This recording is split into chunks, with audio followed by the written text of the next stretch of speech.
जय हिंद दोस्तों, मैं हूं अमित और आप हैं अमित एजुकेशन सेंटर 21 के साथ। आज हम लोग पढ़ेंगे सप्तम पाठ और यह सप्तम पाठ क्लास 10th का है और क्लास 10th में इस चैप्टर का नाम है नीति श्लोक। यानी यह नीति श्लोक किसने लिखा है, किसके बारे में लिखा गया है, क्यों लिखी है ना। तो चलिए बिना कुछ किसी देरी के हम शुरू करते हैं। लिखा हुआ है अयम पाठ सुप्रसिद्धस्य ग्रंथस्य महाभारतस्य उद्योग पर्वण अंश विशेष्य अध्याय 33 से 40 रुपया विदुर नीति संकलित। अयम पाठ मतलब यह पाठ सुप्रसिद्धस्य सुप्रसिद्ध ग्रंथ का महाभारत के उद्योग पर्व के अंश विशेष से रूप में विदुर नीति रूप में संकलित है। युद्ध आसनम प्रायः धृतराष्ट्रो मंत्रिवर विदुर स्वचितस्य शांतायाः किंचित प्रश्न नीति विषयकान पृच्छति। युद्ध को नजदीक जानकर धृतराष्ट्र ने अपने मंत्री विदुर से अपने हृदय की शांति के लिए कुछ नीतिवाचक प्रश्न पूछते हैं। कौन पूछते हैं? धृतराष्ट्र। किससे पूछते हैं? तो अपने मंत्री विदुर से पूछते हैं। क्यों पूछते हैं? तो अपने हृदय की शांति के लिए पूछते हैं। चलिए तो अभी एक इसमें बात है, धृतराष्ट्र कौन थे, तो थोड़ा इनके बारे में जान लेते हैं। धृतराष्ट्र कौन थे, इनका जन्म कहाँ हुआ था, तो एक बार जान लीजिए। धृतराष्ट्र को पिता नहीं थे, पिताजी नहीं थे। इनके पास पिताजी थे ही नहीं, यानी बिना पिता के पुत्र थे। कौन? धृतराष्ट्र। अब आपको लगेगा कि भाई कहानी कैसे हुआ, तो सुन लीजिए। यह कहानी हस्तिनापुर की है। हस्तिनापुर में एक माता सत्यवती नाम की माता रहती थी और उस माता की कुल जो था बहुत अच्छा था। कुल मतलब खानदान बहुत अच्छा था। सत्यवती माँ के कुछ पुत्र थे जो अपने उस पुत्र का शादी किए, तो शादी करने के बाद में उनका उस पुत्र से कोई पुत्र की प्राप्ति नहीं हुई।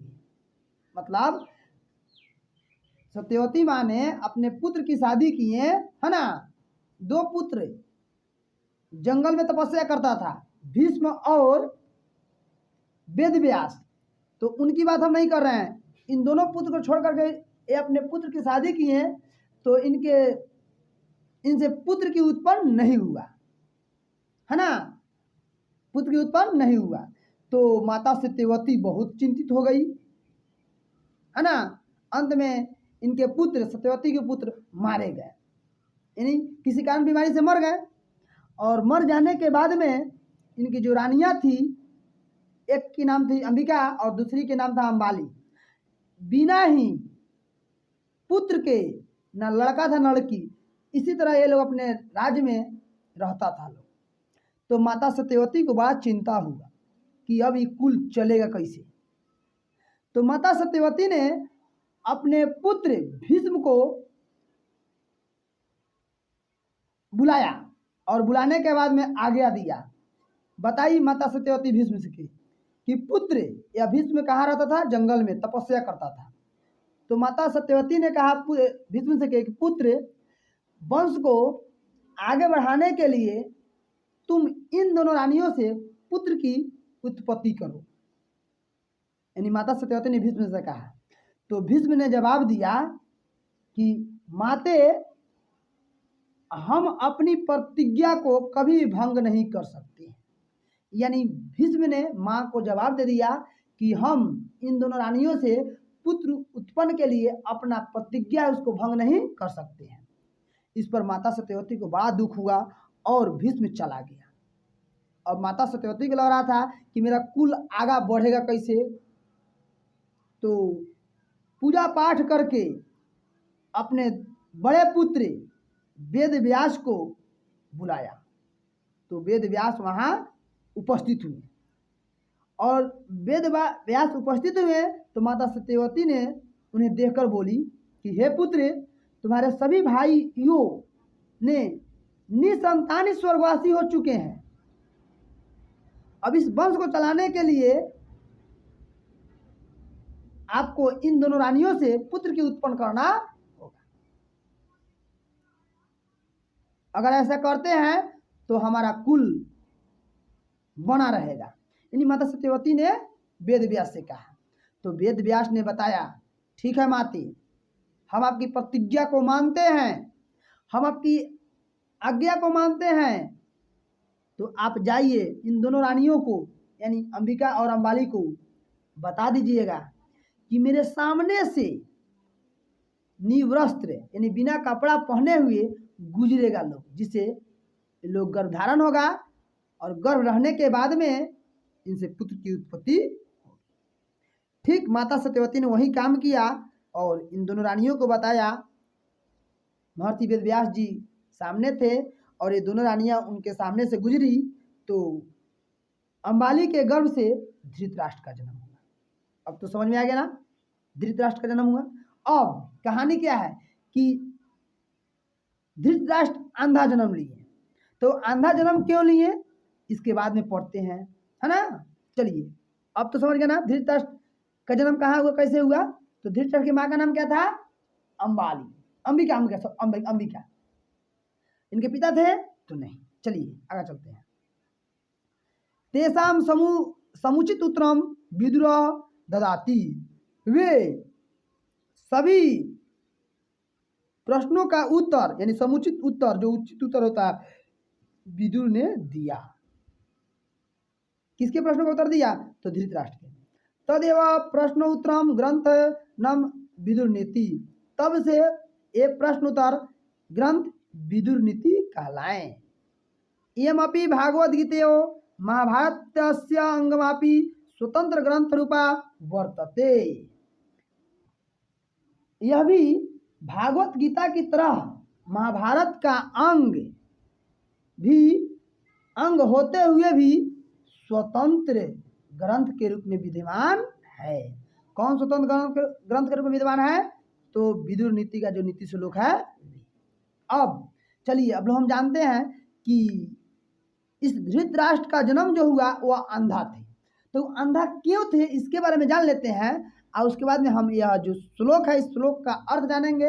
अर्थ के साथ जब समाप्त होगा तो प्रश्न उत्तर करेंगे और प्रश्न उत्तर जब समाप्त होगा तो इसके साथ ही हम लोग ऑब्जेक्टिव सोल्व करेंगे और इस चैप्टर को समाप्त करेंगे।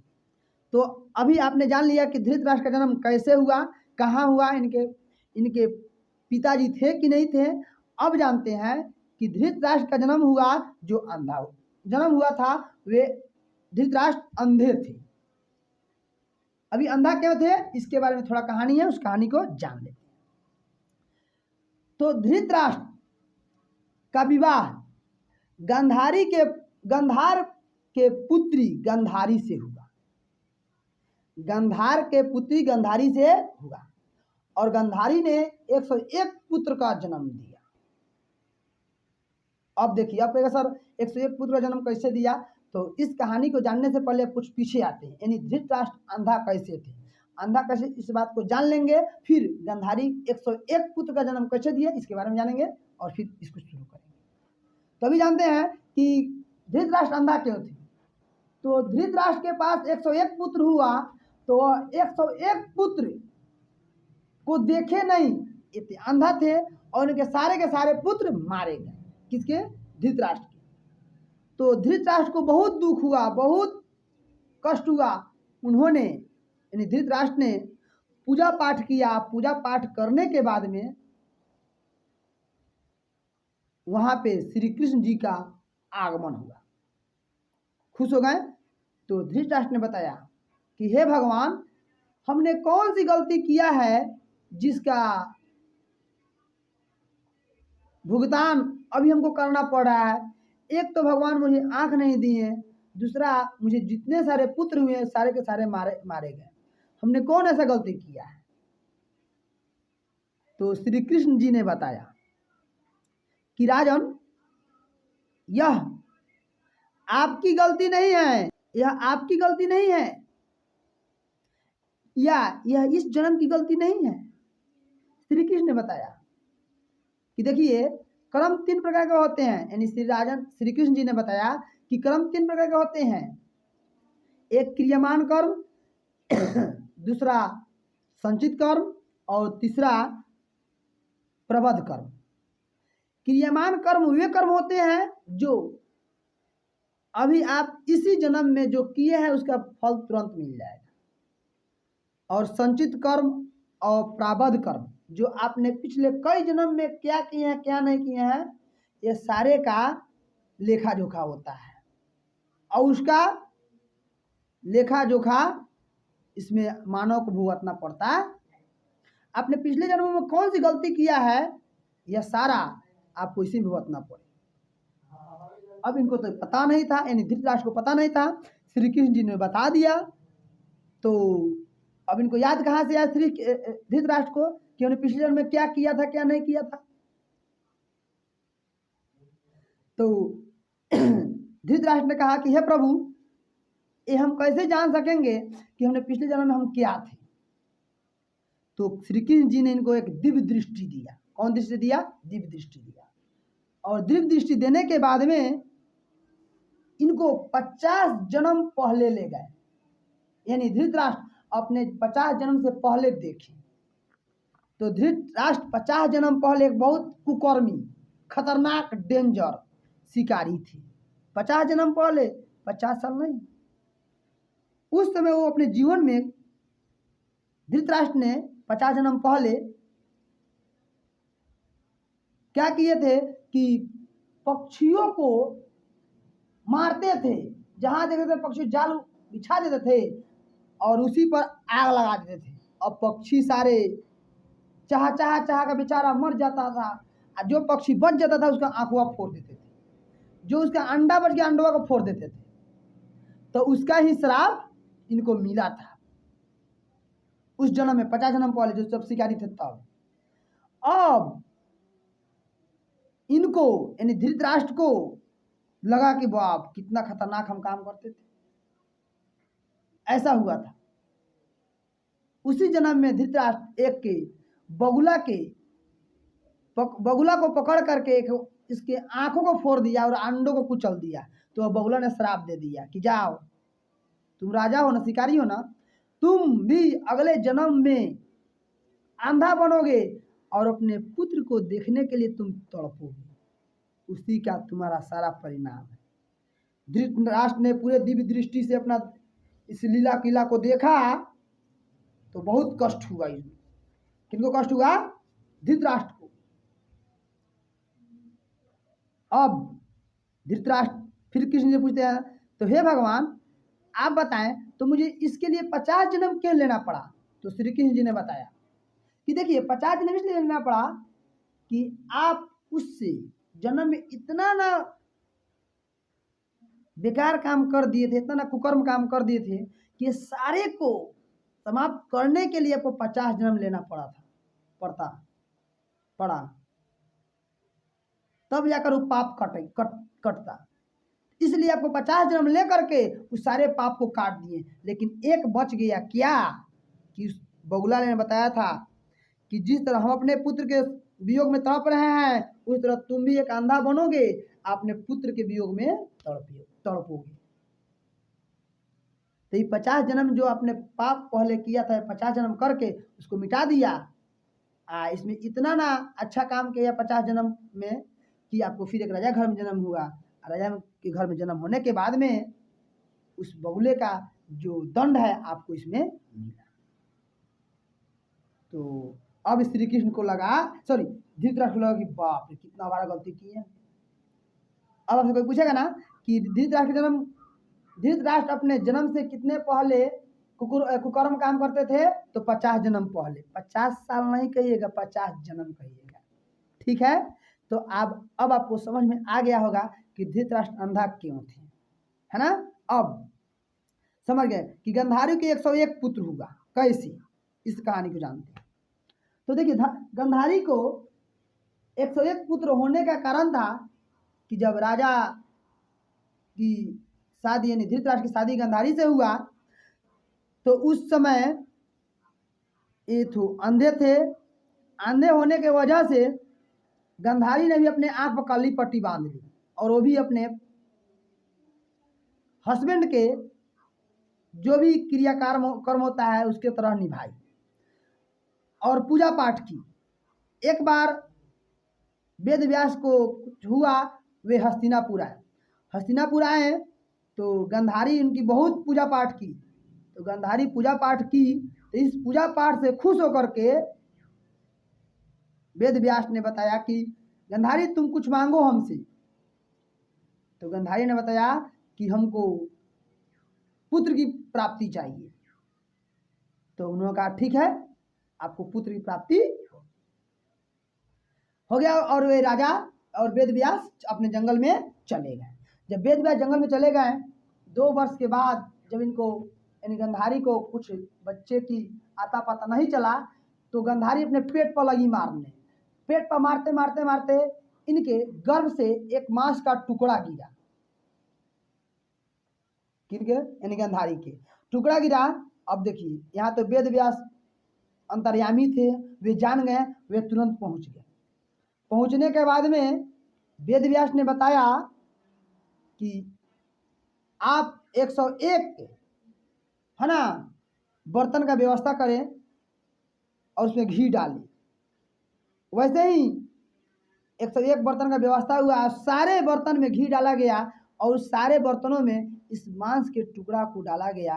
और डालने के बाद में वेद व्यास जी ने बता दिया कि इसे 2 वर्ष के बाद खोल कर देखिएगा आपको पुत्र की प्राप्ति। तो वही कहानी हुआ, 2 वर्ष तक नहीं देखा गया, 2 वर्ष के बाद खोल कर देखा गया तो इनको 101 पुत्र हुआ, जिसमें एक बेटी हुआ था, जिनके पहले बेटा का नाम था दुर्योधन। धृतराष्ट्र के पहले बेटा का नाम क्या था? दुर्योधन। चलिए अब ये तो कहानी आप लोग जान गए कि गंधारी के 101 पुत्र कैसे हुआ। धृतराष्ट्र अंधा क्यों थे? धृतराष्ट्र का जन्म कहाँ हुआ? धृतराष्ट्र को पिताजी थे कि नहीं थे? ये सारे बात की जानकारी आपको मिल गई। अब हम लोग इस श्लोक के माध्यम से, मतलब इसमें धृतराष्ट्र ने श्लोक के माध्यम से क्या बताया है इसके बारे में जानते हैं।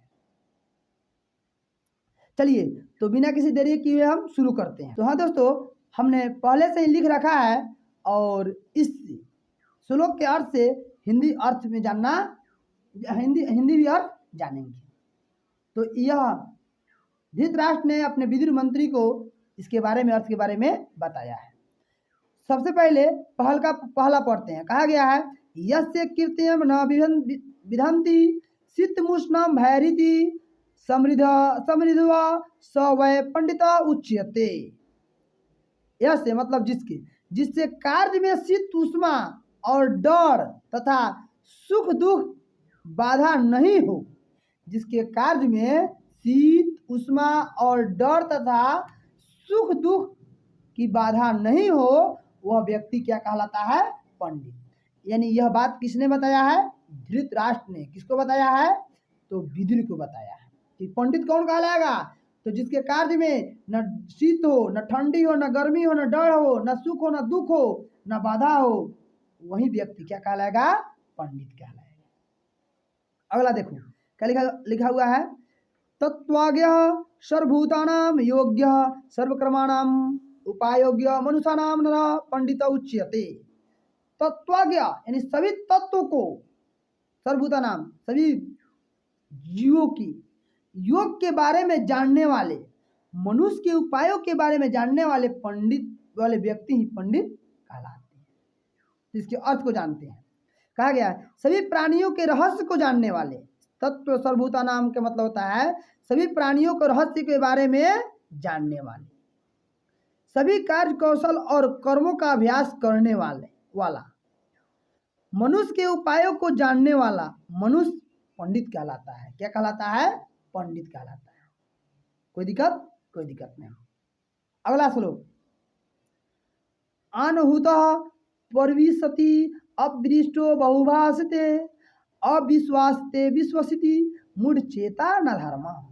अब धृतराष्ट्र जी बताते हैं, दो तो बता दिए, तीसरा बता रहे हैं अनहुत कि जिसको बिना बुलाए आ जाए, जो व्यक्ति बिना बुलाए आ जाता है, बिना पूछे बहुत बोलता है।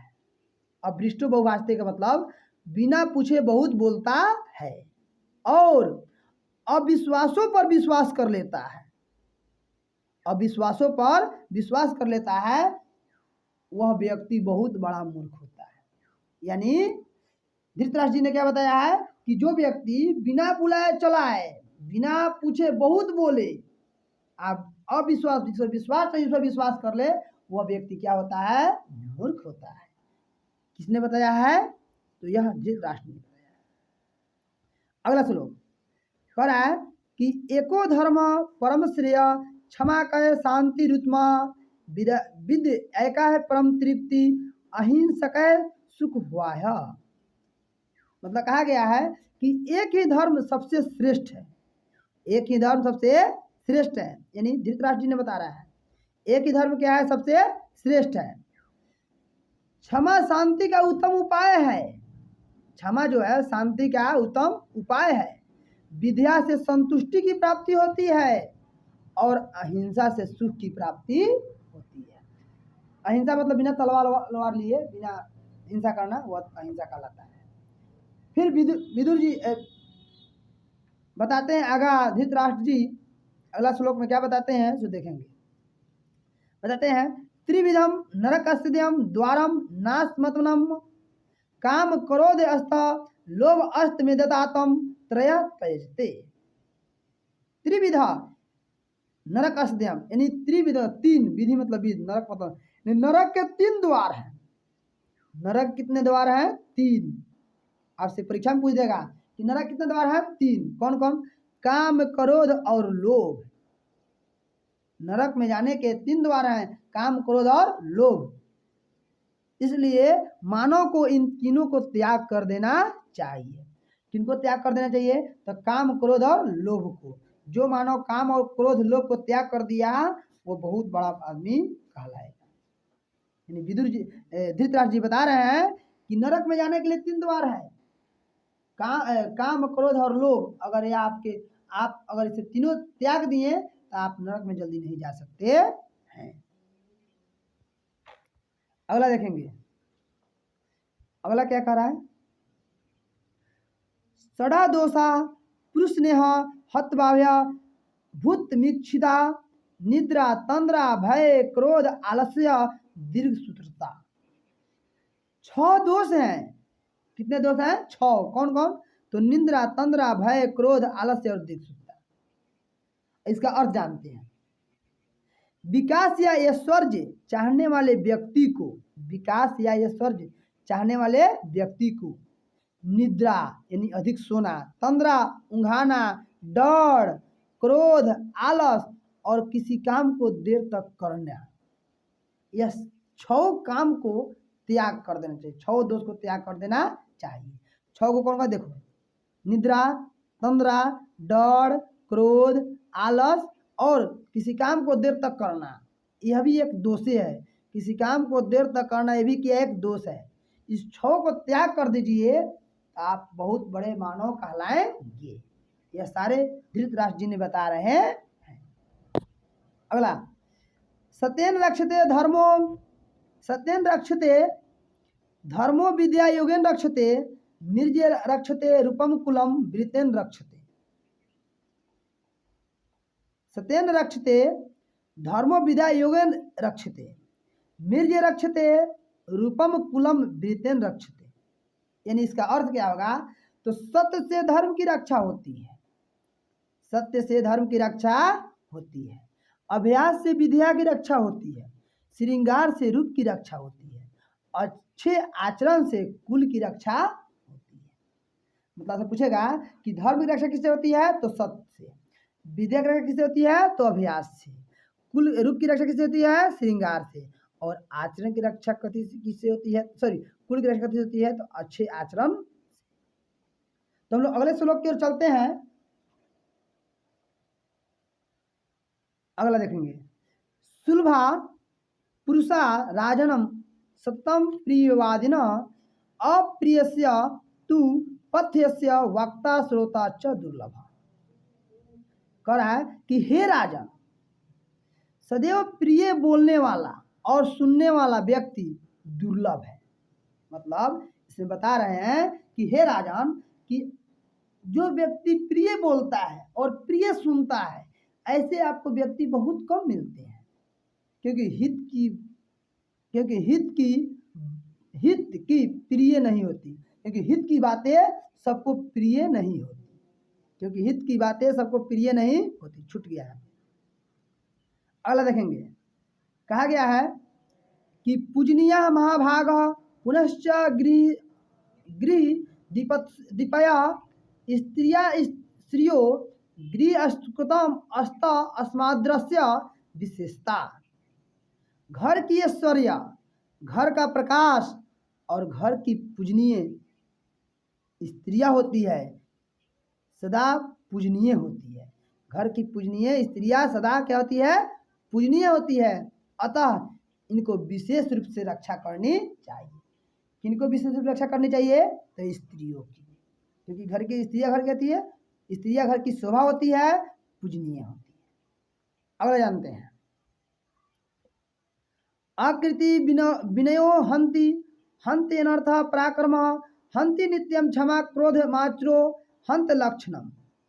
मतलब आकृति मतलब होता है बदनामी, आकृति मतलब बदनामी। चलिए जानते हैं, विनम्र व्यवहार से बदनामी को नष्ट किया जा सकता है, यानी विनम्र से बदनामी का नष्ट किया जा सकता है। अनर्थ प्रक्रम को नाश करता है, अनर्थ जो है प्रक्रम को क्या कर देता है? नाश कर देता है। क्षमा क्रोध को नष्ट करता है और कुलक्षण आचरण को नाश करता है। जी हाँ दोस्तों, आपने इस श्लोक में सारे श्लोकों का अर्थ जाना और अर्थ साथ साथ धृतराष्ट्र का जन्म कैसे हुआ, आंधे कहते हैं। अब इसके अगले वीडियो में आपको इस चैप्टर का लिखित और पूर्ण वाक्य प्रश्न उत्तर मिलेगा, इसके बाद ऑब्जेक्टिव मिलेगा और इसके साथ इसको समाप्त किया जाएगा। Thank you for watch.